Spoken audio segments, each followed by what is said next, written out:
Oh, the things you don't expect. That's to say, usually what we fear the most is what we don't expect. In the case of video games, certain boss battles from games outside the horror genre have the potential to be even more unnerving than bosses inside it, primarily because we don't expect this as often. Take Kirby 64 for example. Would you ever expect a game starring a cute pink hero to have a blood-crying demonic angel for a final boss? The following 15 bosses are some of the most disgusting, most out of place, and in general, most disturbing bosses from outside the horror genre. Just a warning, some of the bosses on this list are from rated M games. So if that isn't your thing, then just save your sanity and don't watch this video. You'll thank us later.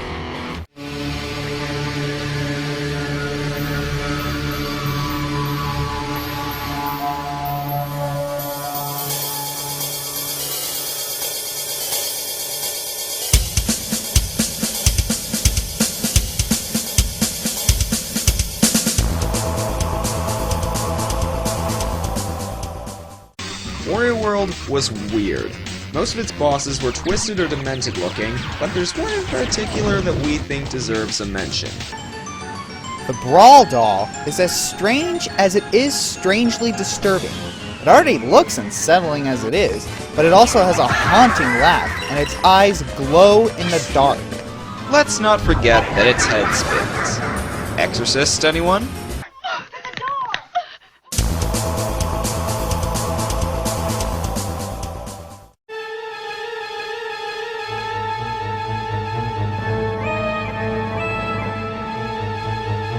Here's a perfect example of a boss where words speak louder than actions, to an extent.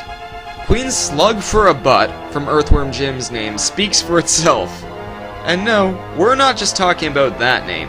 We're talking about Queen Slug for a butt's full name here, which is as follows: the evil queen pulsating, bloated, festering, sweaty, pus-filled, malformed slug for a butt. We probably don't need to comment on how much gross imagery that gives off, but we should probably comment on how the queen dies. This is a kid's game, right?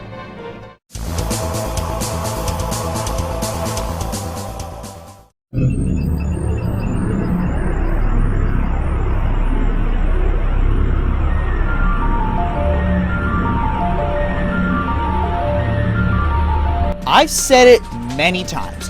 Jenova was the true villain of Final Fantasy VII. Its villainy was only emphasized more by its grotesque appearance. I mean, it has an eye for nipples! That's twisted on anyone's account! And the first time you run into it, Jenova has no head! I think Barrett put it best. Where's its f***ing head?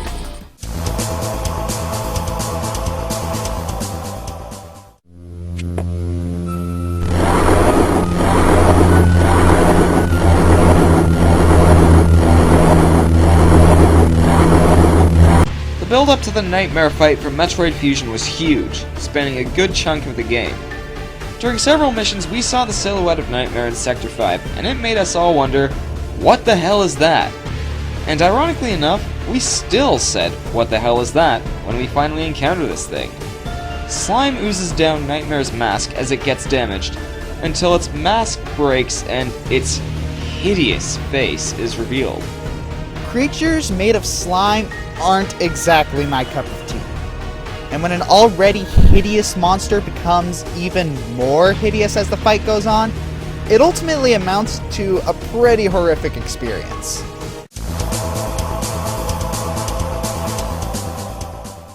I can handle spiders, at least when compared to the Spider Queen.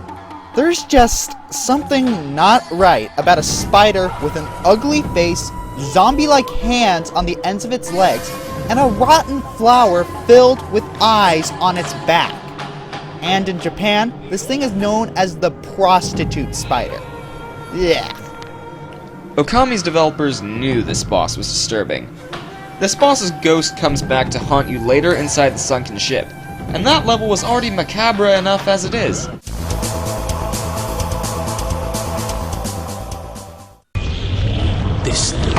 was once a man. He was there when Kylina died. The very definition of grotesque. Klompa from Prince of Persia, The Two Thrones, is just completely visually unappealing. Once a person, it seems just about everything on Klompa grew due to the sands. Except for its jaw. And what is up with that tongue? Having not played this game, here's my take on this boss. Klompa ought to be arrested for public indecency. I don't want to see its bare behind.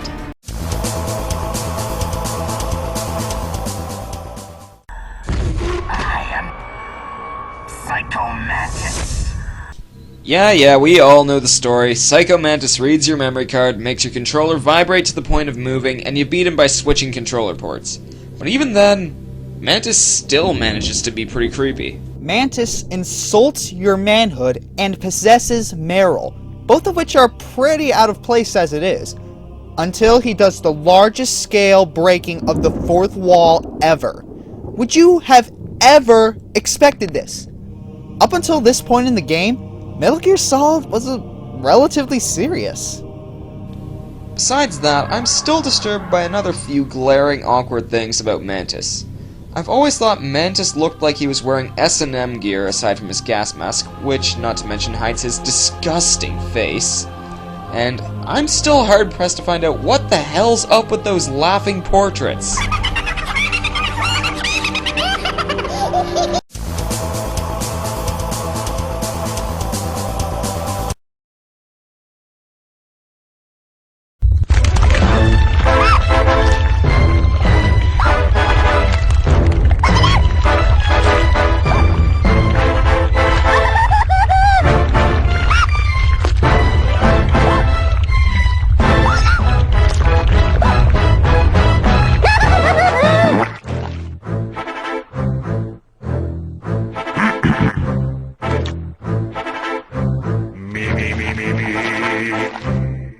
I am the great mighty Pooh, and I'm going to throw my shit at you.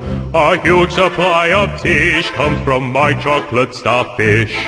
How about some scat, you little twat?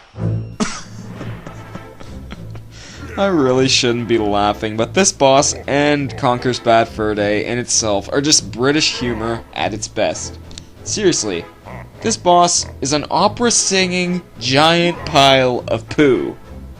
Now, that's hilarious, but yeah, needless to say, that's just gross. Here's how we think about it.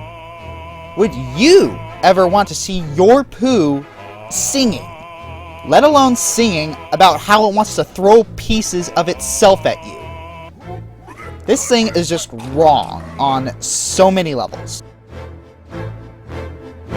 Do you really think you'll survive in here?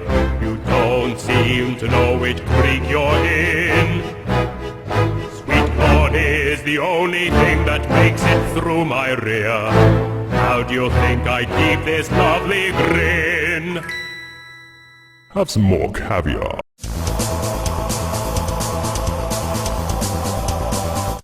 Matt Helms from No More Heroes 2 may be a very recent addition, but we think it's more than worthy of its position. This boss is a psychotic, battle-axe-wielding pyromaniac in nearly the same vein as Chucky that has a crazed laugh and a seriously messed up mask. Hell, I even know a guy who calls this boss Pedo Mask. Psychotic fucker.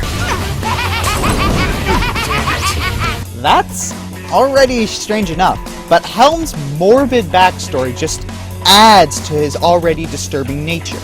Matt Helms was abandoned as a child, and just when he was about to die, he made a pact with the devil to come back to life and kill his parents. Thus, he's immortal. And even though you stab Helms in the head and make it explode, he still lives. And this happens. What's a kid doing here? I'm going to kill you. What's that?